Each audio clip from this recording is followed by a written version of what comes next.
Assalamualaikum warahmatullahi wabarakatuh.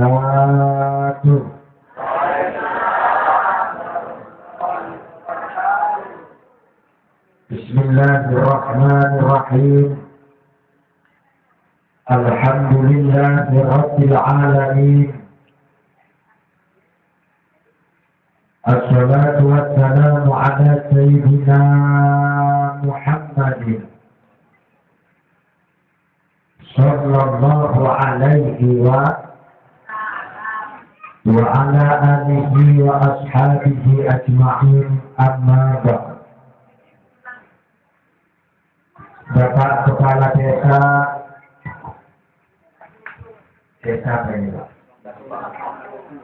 Simpang Batu, mudah-mudahan sesuai namanya Simpang Batu, mudah-mudahan warganya dijadikan keras pendiriannya seperti batu. Amin. Amin. Keras pendiriannya seperti batu, istiqomah, tidak mudah diadu domba, tidak mudah alor ngidul. Kalau ngalor ngidul lah orang ini mayoritas sukunya Bapak. Ya, gado-gado, campur. Berarti bineka tunggal, bersatu kita teguh, bercerai kawin lagi. Para bapak ibu hadirin wal hadirat rahimakumullah, dengan ringkas alhamdulillah, segala puji syukur marilah kita bersama-sama panjatkan kehadirat Allah Subhanahu wa ta'ala yang telah memberikan kita nikmat, khusus nikmat iman dan Islam, sehingga kita bersama-sama bisa berkumpul di masjid Allah yang sangat mulia ini dalam rangka memperingati Isra wal Mi'raj baginda Agung Muhammad sallallahu alaihi wa. Mudah-mudahan perkumpulan kita dicatat oleh Allah sebagai amal soleh kita semua. Amin. Amin. Ya Rabbal. Salawat teriring salam marilah kita sanjungkan keharibaan baginda Agung Muhammad sallallahu alaihi wasallam, seorang nabi, pemimpin yang wajib kita suri tauladani, seorang pemimpin yang tawadhu, rendah diri, walau beliau mulia namun beliau tidak sombong.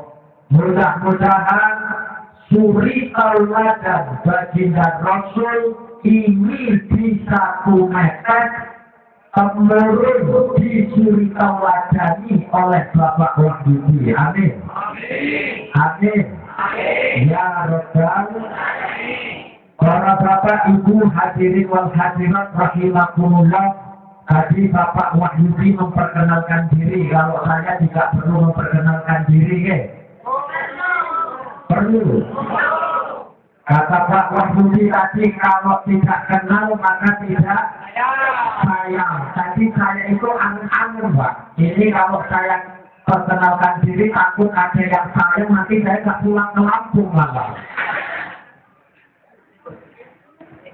Ibu Bapak,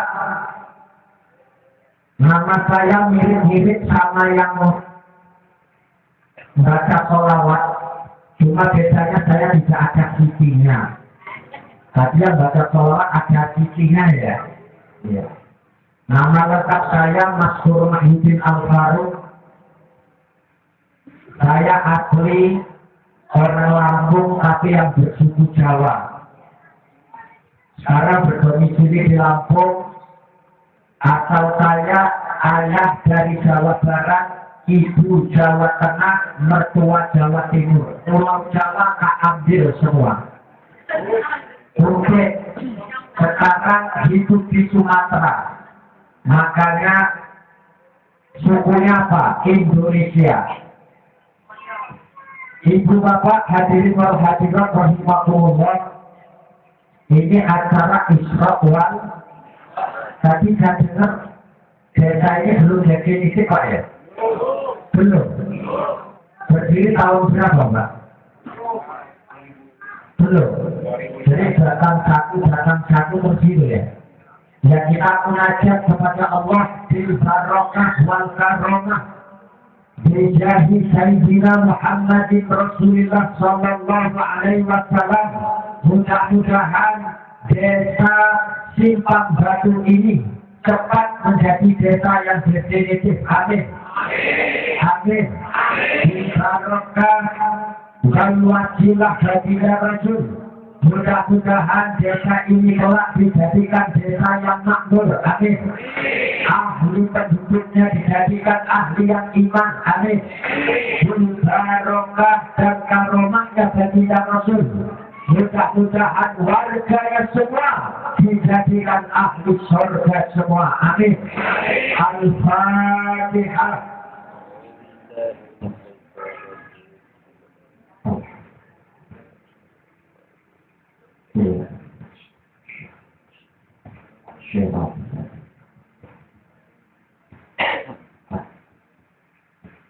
Para bapak hadirin wal hadirat rahimakumullah.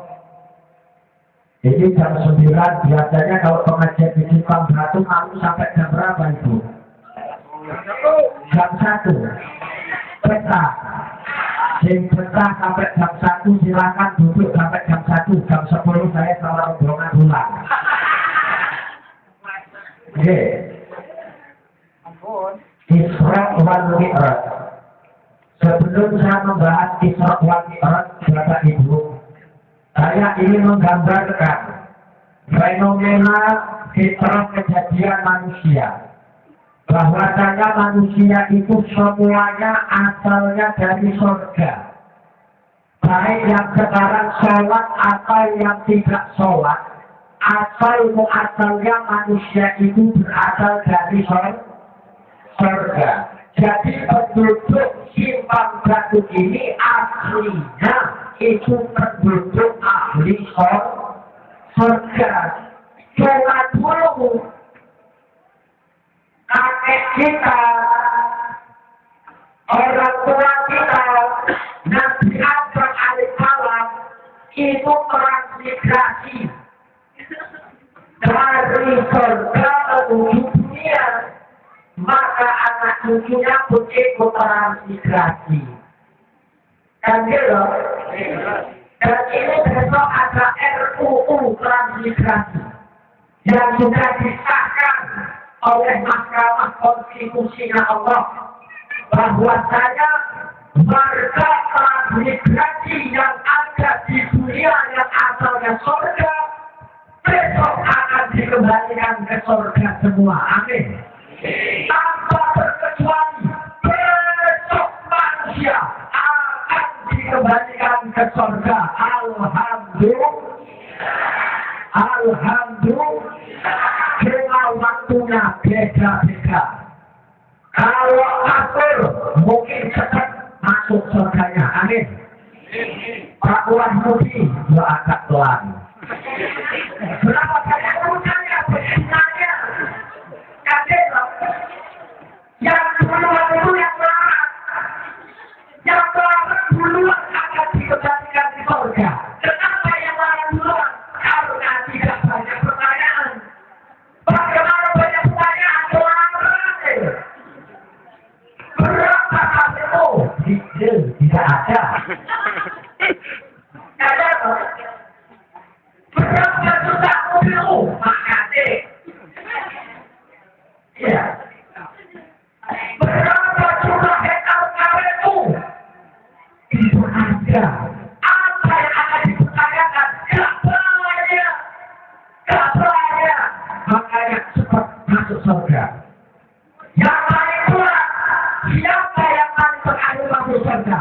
Orang yang paling kaya.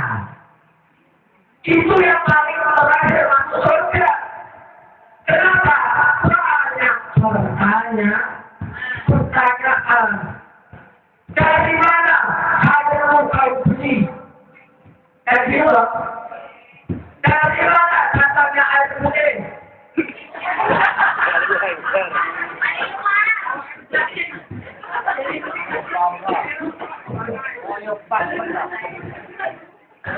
Ini kalau di Lampung, terima kasih. Saya pengajar kalau di Lampung ini sering dilibatkan dia. Tidak apa-apa, ya sudah segini. Tidak apa-apa, air putih. Mudah-mudahan hatinya bening seperti air. Amin. Sambung ini ya Pak Wahyudi. Bapak Ibu hadirin wal hadirat rahimahullah, sampai mana ini tadi? Hari ini. Orang yang paling terakhir masuk surga itu adalah orang yang paling kaya. Karena apa? Banyak pertanyaan. Banyak pertanyaan. Betul ya? Betul ya? Sekarang saya ingin bertanya kepada masyarakat Simpang Batu. Kepingin kaya apa enggak? Terakhir masuk surga. Karena yang dilarang alim antara orang sok kaya dan orang melarat. Keduaan. Orang melarat. Jadi masuk surga dulu apa neraka dulu? Surga dulu. Ya pengen suki apa melarat? Itu soalnya. Itu Bapak.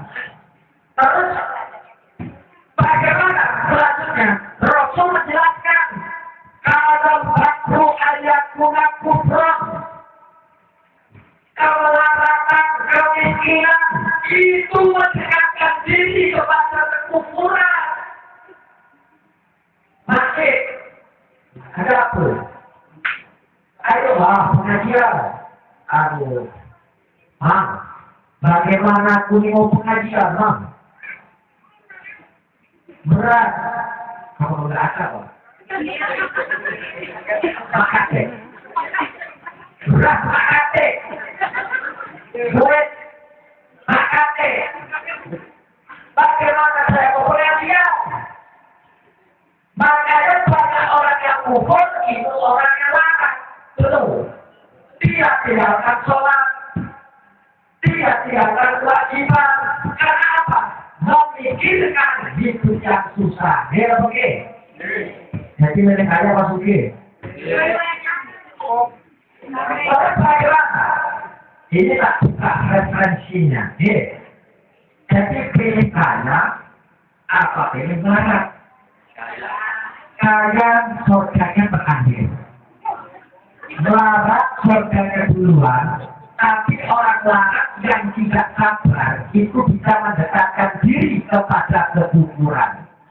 Anda lantas bagaimana solusinya baginda Rasul Muhammad sallallahu alaihi wa Rabbana atina fid dunya wa fil akhirati ya Allah, berilah aku dunia yang baik dan kehidupan akhirat yang baik. Tak contohkan, jika melarat sabar, tidak ada uang sholat jalan, tidak ada kebun sholat jalan, ada dan tidak ada tidak menjadi penghalang untuk melaksanakan sholat. Maka orang yang semacam ini mulia di sisi Allah. Mulia di sisi Allah. Terus yang kedua, orang yang kaya, monggo silakan. Tetapi ingat, kekayaanmu itu adalah titipan Allah. Oleh karena itu, manfaatkan kekayaanmu untuk kemanfaatan umat. Maka orang yang kaya semacam ini juga surganya lebih dulu dari orang larat yang malas ibadah. Kan dia, makanya dunia hasanah, akhirat hasanah. Maka ini desa belum definitif. Ini ada saudara kita yang diberikan kemampuan oleh Allah. Bapak Wahyudi pergunakan pemikirannya, pergunakan hartanya untuk membantu desa Simpang Satu supaya menjadi desa definisi. Nanti loh, kalau kiai tugasnya kiai mediter, tugasnya kiai baca Quran, tugasnya kiai fatwa, tugasnya kiai ngajar santri. Ini jihadnya para kiai. Nah, kalau jihadnya Pak Wahyudi, nggak jadi kalau ikut sama kiai. Kiai makan tasbih, subhanallah, subhanallah, subhanallah, ikut-ikutan Pak Wahyudi. Subhanallah, subhanallah, subhanallah. Dapat satu putra, sudah takut. Kenapa? Bukan ahlinya, bukan tempatnya. Jadi bagaimana kemaslahatan untuk umat kerjakan sesuai profesi masing. Yang kiai sedikit berdoa ajarkan santri, yang petani kerja siang hari untuk memenuhi kebutuhan keluar. Dakwah tidak itu? Dakwah tidak? Dakwah beribadah, dakwah tidak? Dakwah nanti ya silakan. Terus gimana bagian Pak Wahyudi? Jangan ikut-ikutan petani, jangan ikut-ikutan kiai. Ada ayat-ayatnya, tolong dilegislasi.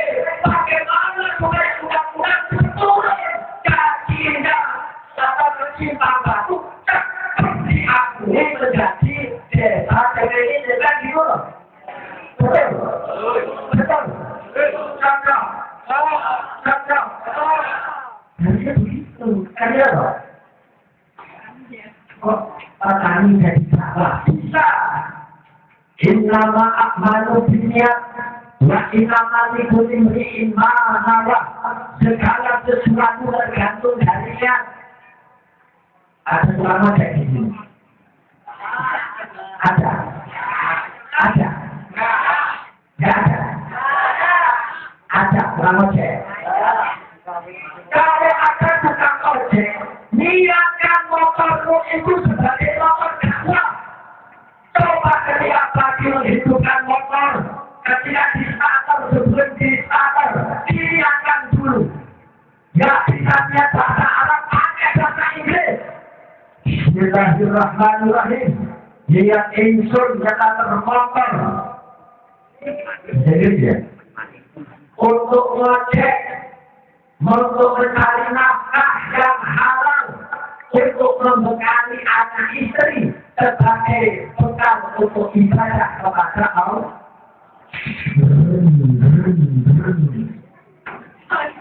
Naik motor, dianjurkan untuk mencari nafkah yang halal, ibadah, ibadah. Bukan belajar, ibadah bukan. Ibadah bukan. Ibadah. Saya niat buka ladang untuk mencari nafkah supaya menghasilkan uang. Dengan uang tersebut akan aku berikan beras, berikan pakaian untuk bekal ibadah kepada Allah. Jadi buka ladang ibadah bukan. Ibadah, tapi jangan kebalik. Ladangnya ibadah, sholatnya tinggal. Nah ini rugi, saja Pak. Oleh karena itu yang seimbang, Jadi Rasulullah begini Bapak Ibu. Hubbul waton minal iman. Cinta kepada tanah air itu sebagian daripada iman. Kita hidup di desa kita, kita memakmurkan desa kita, kita membina kampung kita membuat desa kita. Ini adalah bagian cinta kita kepada tanah air. Dan cinta kepada tanah air ini adalah sebagian daripada maka berlomba-lomba di dalam kebaikan. Paham Ibu Bapak? Paham? Paham? Semuanya sudah paham? Kalau sudah paham, mau tutup. Belum? Sedikit lagi Pak ya? 15 menit lagi. Ibu Bapak, Isra wal Mi'raj. Rasulullah ketika diisrakan itu banyak sekali. Ada yang diberitahukan, suatu korinah pertanda yang dipertunjukkan Allah kepada baginda Rasul. Suatu saat ketika Rasulullah sedang dalam perjalanan, Rasulullah diperlihatkan ada seorang nenek tua. Seorang nenek tua yang rambutnya panjang, mengelilingi tubuhnya, tanpa berpakaian. Wanita tersebut digantung, dililit sehingga lidahnya menjulur-menjulur. Digantung. Rasul bertanya kepada malaikat Jibril, "Jibril, siapa itu Jibril?" Jawab Jibril, "Hai Muhammad, itu umatmu ya Muhammad." "Umatmu Jibril?" "Iya umatmu." "Umatmu yang bagaimana Jibril?" "Umatmu yang masa hidup di dunia, dia tidak mau menjaga auratnya, tidak mau menutup rambutnya, dia punya jilbab bagus, dipakai hanya ketika undangan saja. Ketika pulang lepas dia punya jilbab, dia punya baju bajunya panjang, gamis. Dia pakai ketika kondangan, dia pakai ketika pengajian, tapi ketika pulang ke rumah kesehariannya dia tidak pernah memakai gamis, auratnya terbuka. Jadi umatku seperti itu, beliau. Umatmu seperti itu Muhammad. Umatmu yang sebelah mana beliau? Di mana? Umatmu yang ada di simpang satu.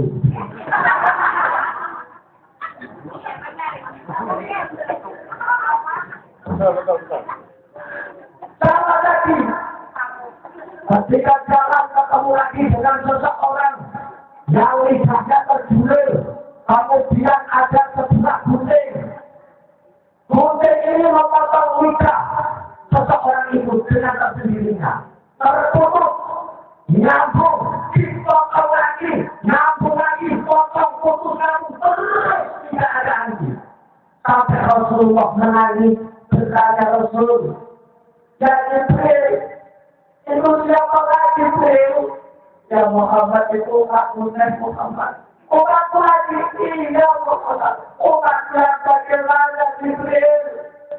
"Itu umatmu yang suka mengumpat orang lain, yang suka menjelekkan orang lain, yang suka menjelek-jelekkan saudaranya, yang suka membuka aib saudaranya. Itu besok di akhiratnya seperti itu. Lidahnya akan dipotong-potong terus sampai hari kiamat."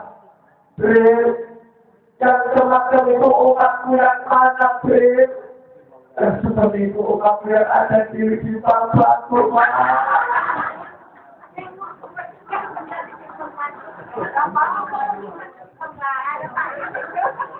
Nah ini mudah-mudahan nggak ada ya rumah kita. Terus lewat lagi, Muhammad lewat lagi. Melihat lagi, ada seseorang yang kalanya digergaji, putus, nyambung, putus, nyambung, putus. Ditanya, "Itu kok ada orang yang kalanya disensor, potong, nyambung lagi, potong lagi, nyambung lagi, potong lagi. Itu siapa, Bel?" "Itu umatmu Muhammad." "Umatmu yang bagaimana, Bel?" "Umatmu yang tidak mau mengulurkan hartanya, tidak mau memberikan zakatnya, malah dia suka merampas harta orang lain." "Bagaimana Bel?"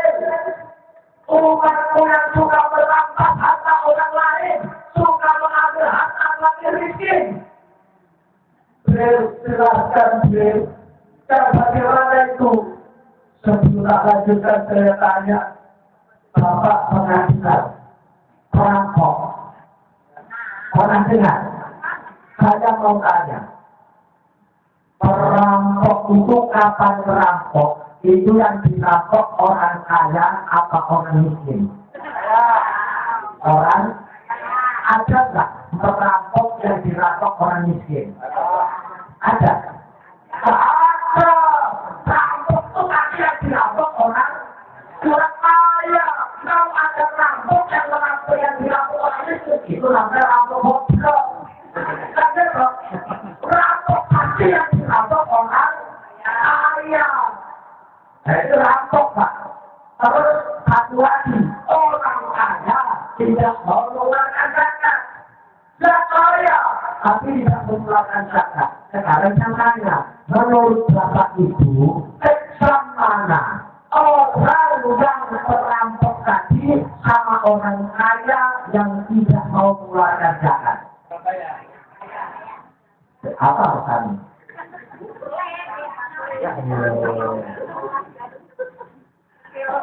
Sama orang kaya, kalau perampok, yang dirampok itu orang kaya.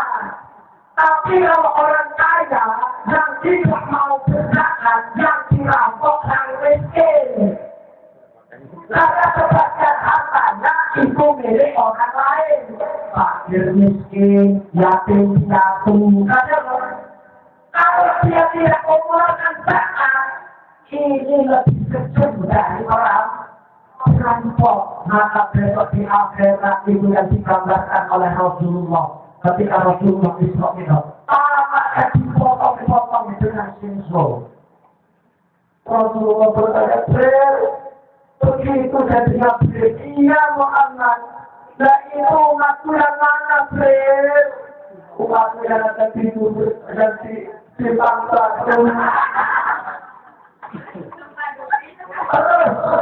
Lewat lagi, apakah ada seseorang yang ganteng, rupawan, cantik, dia pakai apa?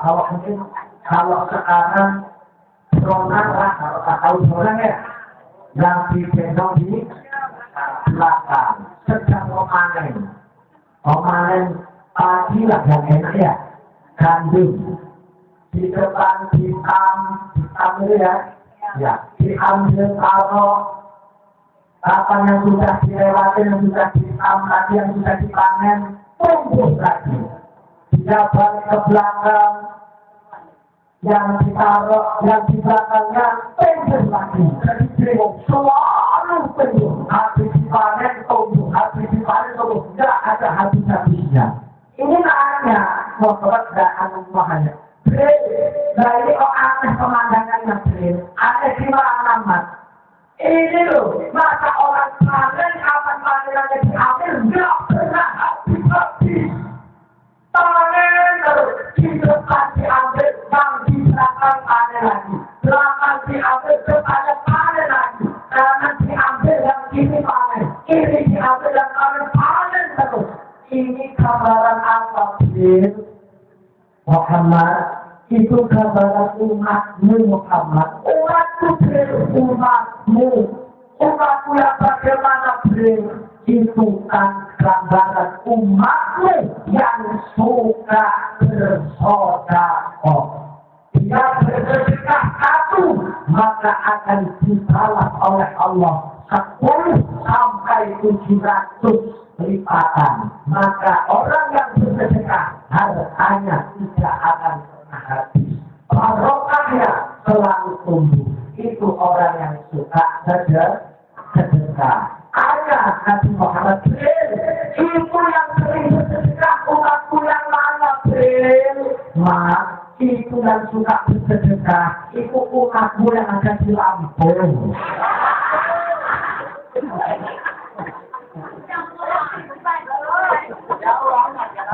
Pulang sendiri.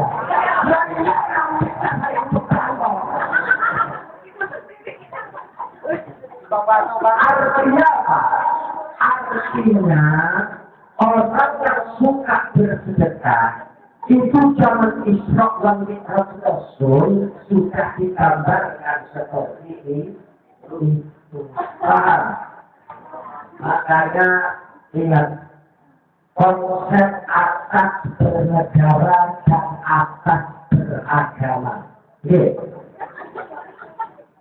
Jadi dalam asas beragama, as-sholatu imaduddin. Sholat adalah tinggalnya agama. Barang siapa yang mendirikan sholat, maka berarti dia mendirikan agama. Barang siapa yang meninggalkan sholat, maka dia berarti merobohkan agama. Asas bersaudara itu hampir sama. Al-mar'atu imaduddin. Seorang perempuan itu adalah tiangnya negara. Ini bapak kamunya tidak hadir. Bapak BPD-nya hadir. Hadir. Mana bapak BPD-nya? Oh yang saya bilang tadi. Ini bapak BPD selaku wakil rakyat apa? Desa ya. Ini bapak BPD. Dengarkan. Kalau desa simpang batu, kepingin baik. Pertama asas bernegara yang disarankan oleh Rasul yang akan digunakan itu bukan kesimpulan keputusan penetapan desa. Yang pertama dimulai dari atas perempuan. Kalau wanitanya baik, insya Allah desanya baik. Tapi kalau perempuannya tidak baik, maka desanya tidak baik.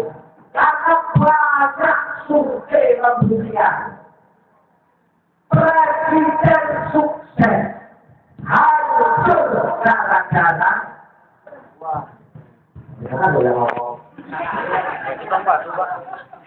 orang kaya bisa hancur, bisa jadi larat gara-gara wanita.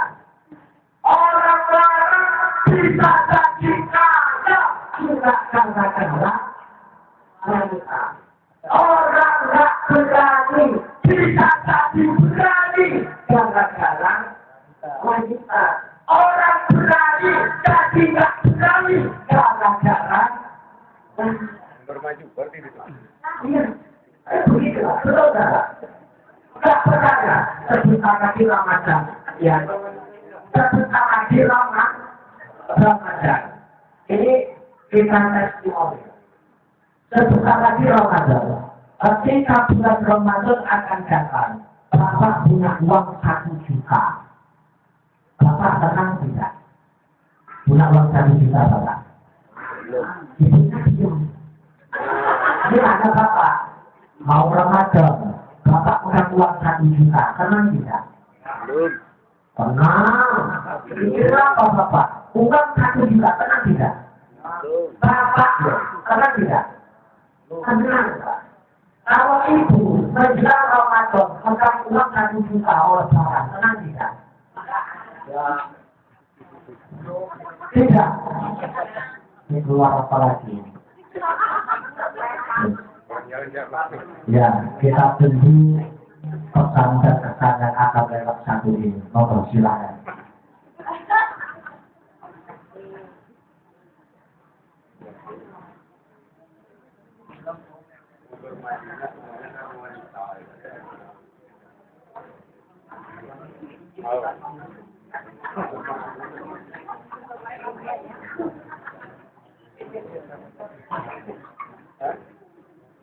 Terus ya, monggo silakan yang bagi snack tadi sebentar lagi. Ibu Bapak, ternyata Rasulullah ketika meninggal akan meninggal ingat apa wasiat terakhir ketika Rasul. Ummati An-Nisa As-Sholat As-Sholat Ummati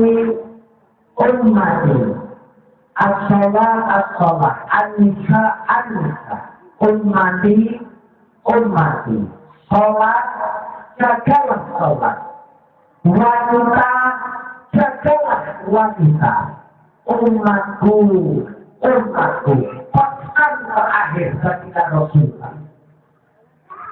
Ini maknanya apa? Sholat ini ibarat kalau aslinya tinggal tengah lewat. Sekarang bayangkan, umpama masjid ini tidak ada tinggalnya di mana? Tidak ada tinggalnya tidak ada. Nah, terjadi apa? Roboh. Begitu juga dengan kita manusia yang tidak mau melaksanakan sholat, maka akibatnya mudah roboh. Wanita sama, wanita tiangnya negara, tiangnya rumah tangga, tiangnya desa, tiangnya bangsa. Kalau wanitanya ini baik, insya Allah negaranya baik. Ini kata Rasulullah Muhammad Sallallahu Alaihi Wasallam. Saya ada cerita. Saya punya sahabat. Dulu sama-sama duduk di kamar kuliah. Waktu di kuliah itu, Pak, saya ingat sekali. Kawan saya itu tidak pernah sholat. Orangnya itu sangat egois. Orangnya itu mudah marah. Orangnya itu mau menang sendiri. Itu kawan saya. Ini fakta. Akan tetapi 4 tahun kemudian setelah wisuda kami tidak bertemu. Bertemu, saya kaget. Ternyata kawan saya ini yang tadinya egois, ini sudah menjadi murah senyum.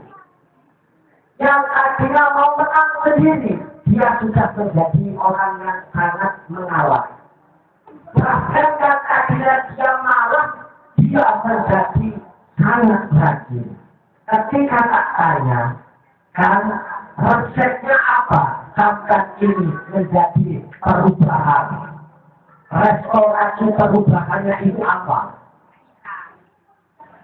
Ternyata ketika tak tanya, ternyata restorasi perubahannya dia menikah dengan istrinya yang solihah. Saya tanya, resepnya apa? Ketika dia tidur, itu berarti kesiangan. Kalau belum jam 9, dia tidak bangun. Sekarang rajin, jam 4 sudah di masjid. Ketika ada resepnya apa? Ternyata yang mendorong kesemangatannya itu adalah istrinya, peran istri. Kapan jam 4, istrinya sudah bangunin. Kang Mas, monggo Kang Mas sholat tahajud bersama, monggo. Sekarang coba saya tanya, Bapak pernah dibangunin sama ibu diajak sholat tahajud?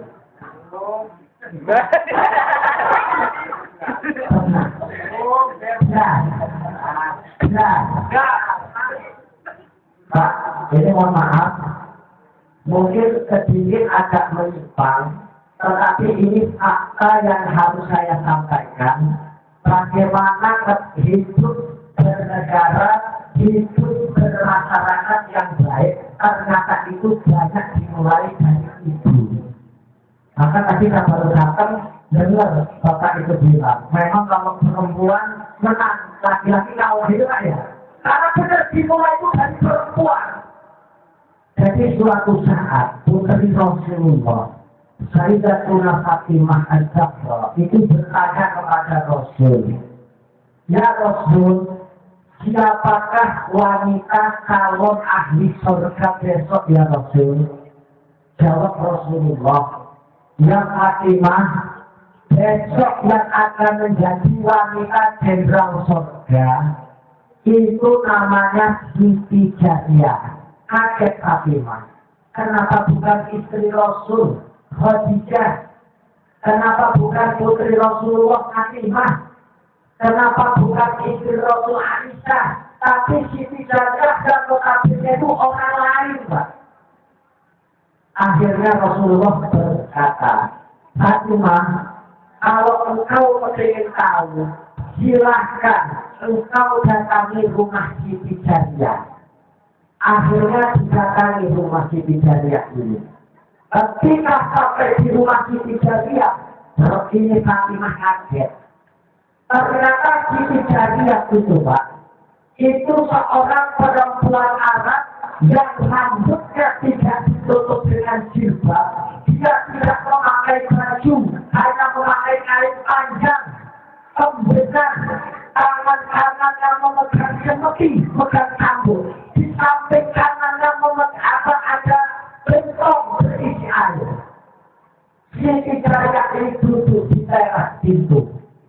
Akhirnya Fatimah bertanya, ya Jariyah, Siti Jariyah, kenapa engkau duduk di depan pintu? Kenapa engkau tidak masuk di dalam rumah, ya Jariyah?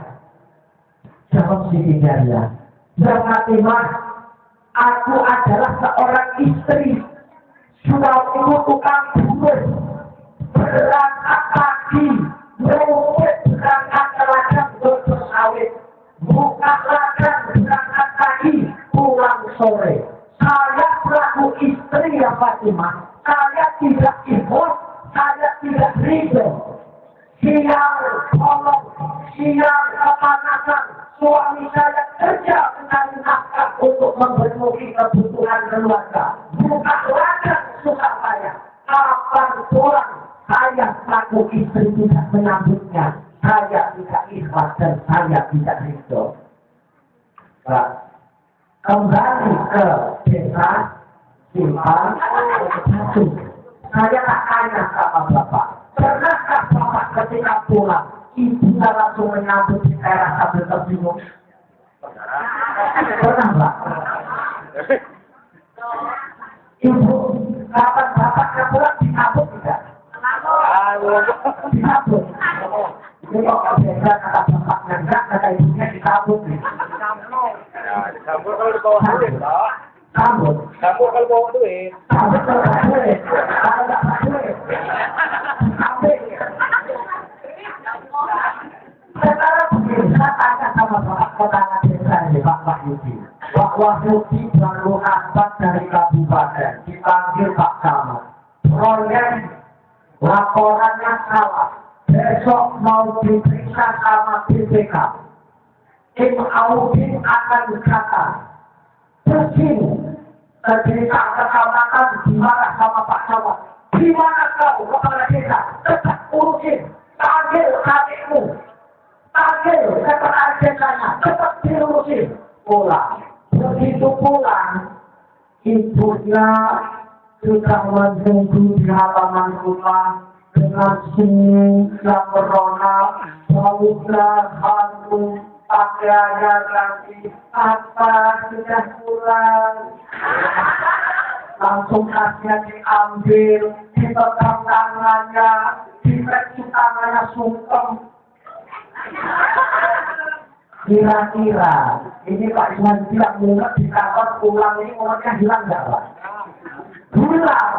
Kenapa? Berarti istri. Sekarang tak tanya, Bu, kapan Bapak datang? Ibu salaman tidak?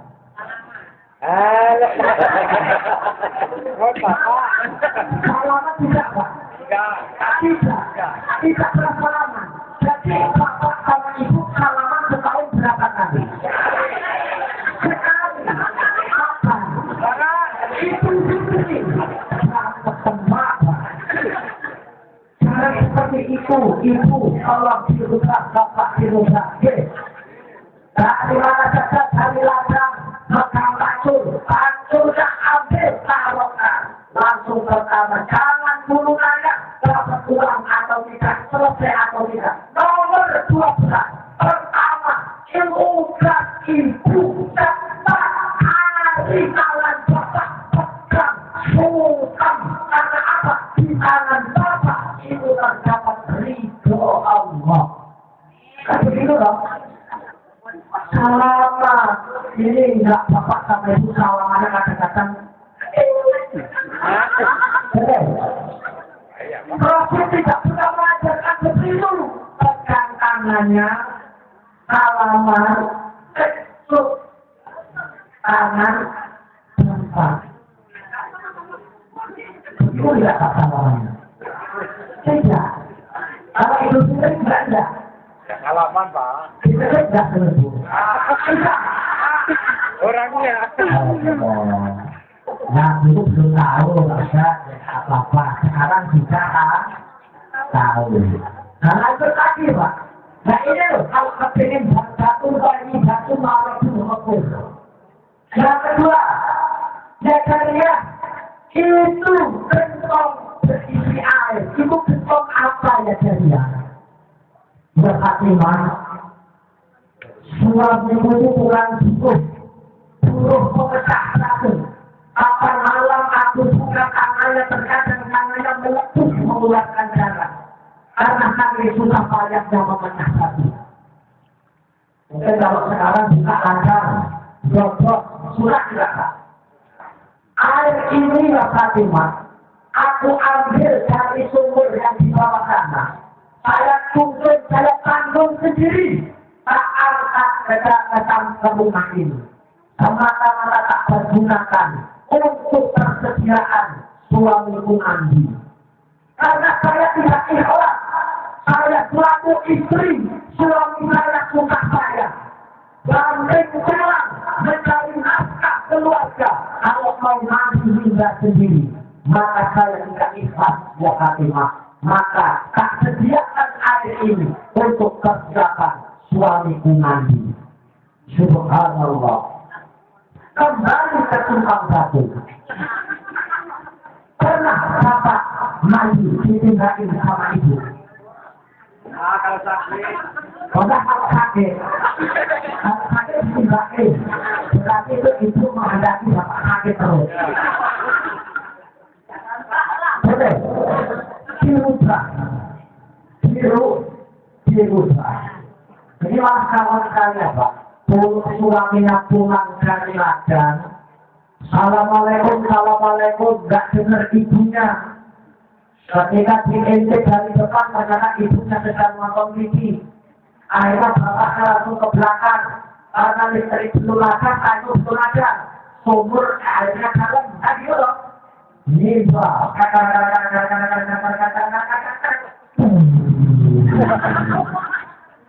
Cuma dari ada Pak.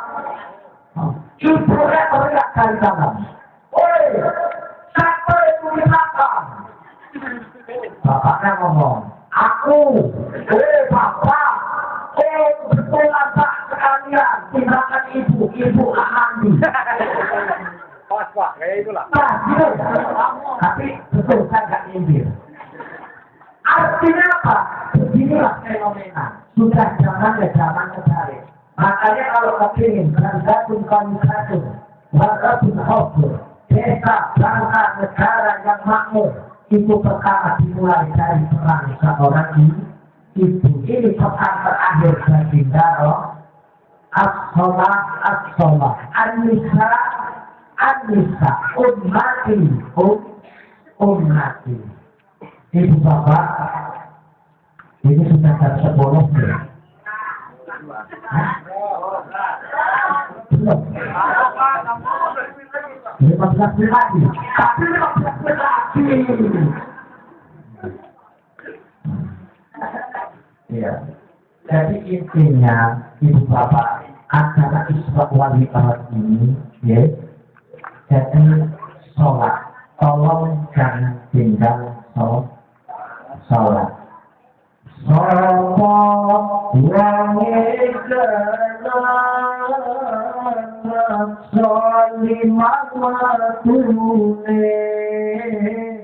Paham bukan? Paham tidak? Jadi yang tak paham masuk-masuk aja pura-pura paham kita aja lah. Allah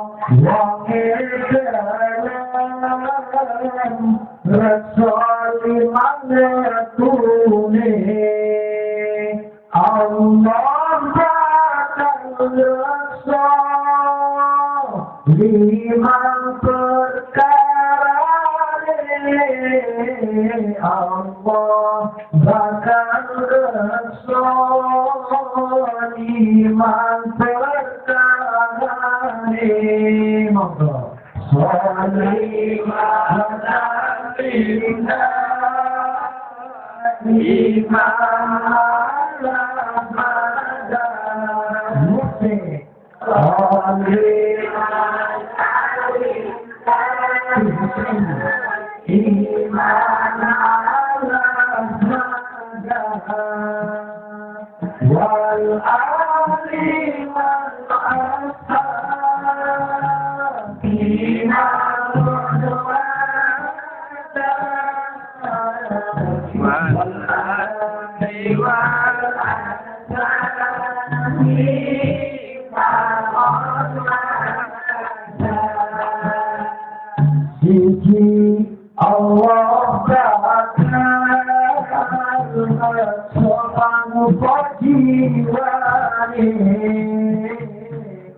Jadi ulama-ulama soleh, guru-guru kita terdahulu para ulama itu kalau berdakwah itu banyak yang pakai sikir-sikiran. Kanjeng Sunan Kalijogo itu juga banyak menciptakan sikir-sikiran. Jadi salah satunya ini sikir-sikir seperti ini tadi. Jadi barang siapa yang mau menjaga 5 waktunya, siapa yang mau menjaga 5 waktunya, maka Allah bakal menjaga 5 perkaranya. 1, Allah bakal menjaga kehidupannya, ekonominya dijamin oleh Allah. Orang yang rajin sholat, ekonominya, kehidupannya itu dijamin oleh Allah. Sekarang saya tanya, ibu bapak kerja juga ladang susah payah, makin kurang keras keringat, itu untuk mencari apa? Mencari rezeki, betul? Mencari rezeki. Sekarang saya tak tanya, rezeki itu siapa yang punya? Allah. Allah. Nah sekarang kita ingin mencari rezeki, betul? Tapi kenapa sama yang punya rezeki kita lupa? Tak contohkanlah, Bapak Wahyudi ini punya mobil. Saya kepengen tinggal mobil, tetapi saya tidak kenal sama Pak Wahyudi. Pak Wahyudi tidak kenal dengan saya. Ujung-ujung tiba-tiba begitu mobil Pak Wahyudi diparkir, saya langsung masuk. Saya pinjam mobil. Kira-kira saya diteriakin maling tidak? Tapi yang saya pinjam sama saja. Kenapa saya diteriakin maling? Karena Pak Wahyudi tidak kenal saya tidak kenal Pak Wahyudi. Betul. Sama seperti rezeki juga seperti itu, Pak. Kalau saya Pak Wahyudi tidak kenal saya kenal Pak Wahyudi. Saya tidak punya mobil, tinggal ngomong, Pak Wahyudi, Pak Kades, saya mau ke Bengkulu, Pak Kades, tapi saya tidak punya mobil, saya pinjam mobil, dikasih tidak? Dilatih malah buka nanti ngomong. Jadi jangan mobil saja. Ini mobil, ini kunci. Langsung ambil atau bukan. Ini untuk beli bensin. Betul. Karena apa? Sudah kenal. Coba kalau belum kenal, jangan aku kasih bensin, jangan aku kasih mobil. Betul. Masuk saja bukan yakin mah. Nah ini sholat. Allah bakal menjaga ekonomi kita. Yang kedua, Allah yang berapa tadi? Tidak ditanya di awal kuburnya, tidak ditanya di awal kuburnya. Tidak dia pernah masuk kuburnya. Belum, sama. Ya, saya sudah masuk. Ini tidak pernah ditanya. Bikin lubang. Pak, kalau urusan satu ini masuk kubur ini nggak ada main-main, Pak. Nggak ada coba-coba. Yang sekali masuk itu sampai sekarang nggak ada ceritanya kembali lagi, Pak. Artinya apa? Perkara urusan satu ini memang betul-betul hak ada dan bukan perkara yang main-main. Besok ketika ada di alam kubur, orang yang tadinya bisa ngomong ini bisa dilakukan, tidak bisa ngomong. Karena apa? Saking ngerinya melihat malaikat mungkar karena ngeri, Pak. Makanya kalau kepingin diselamatkan, ayo sok.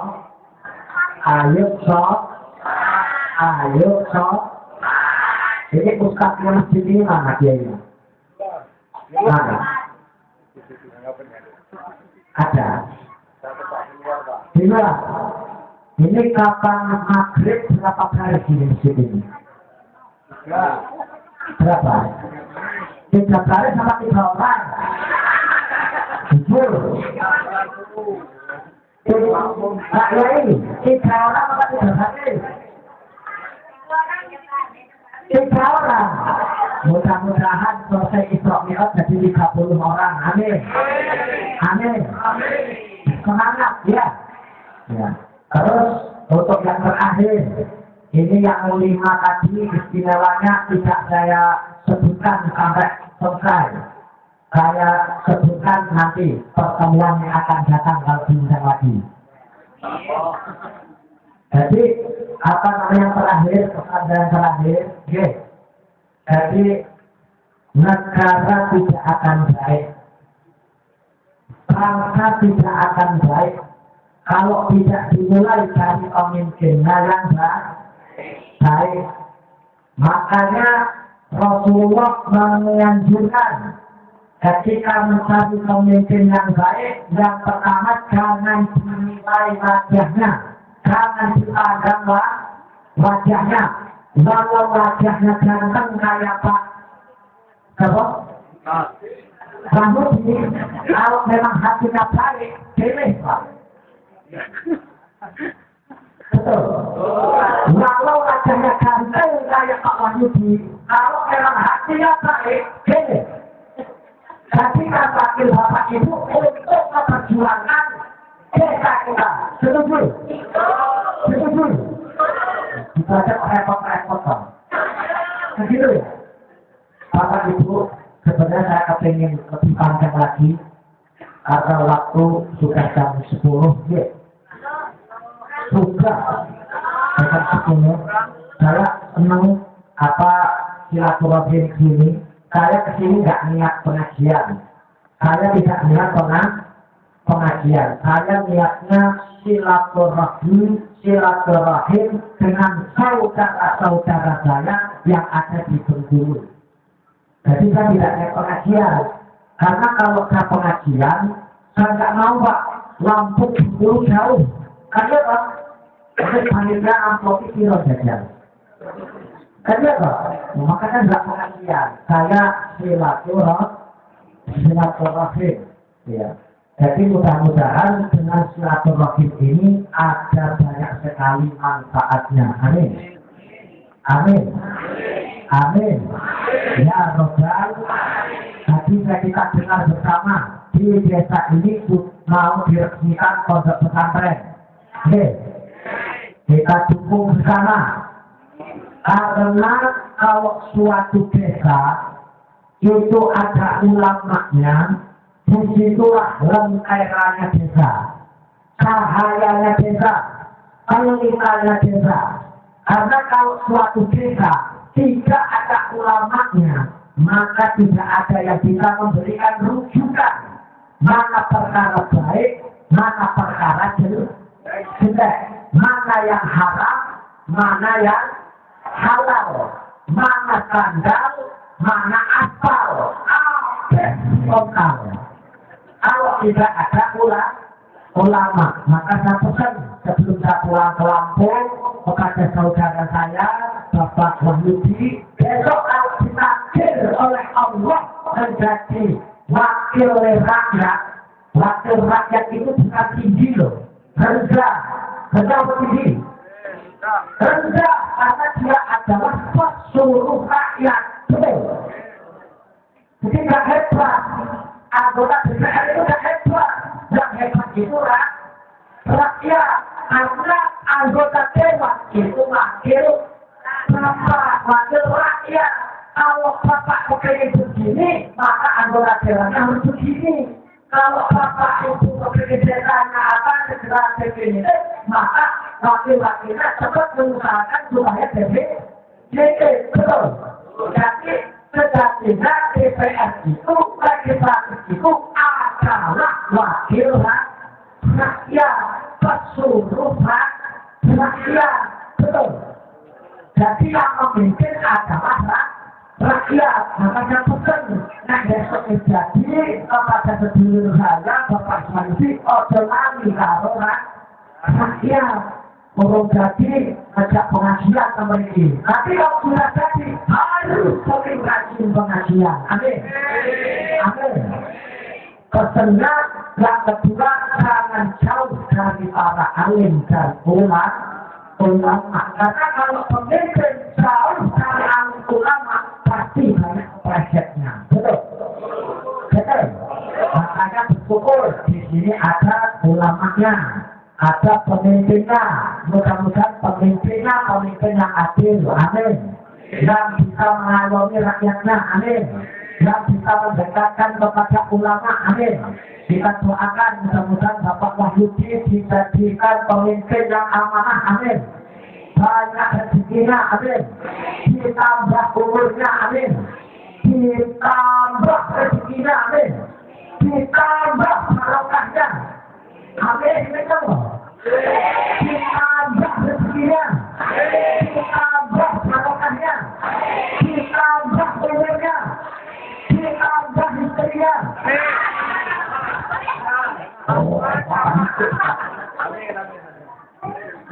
Kalau Bapak Ibu sebenarnya masih kepingin panjang lebar karena berhubung waktu mungkin ada yang beraktivitas, lebih kurang mohon maaf. Insya Allah kita akan bertemu lagi dalam waktu dan gelombang yang sama. Billahi taufiq wal hidayah. Alhamdulillah. Wassalamualaikum warahmatullahi wabarakatuh.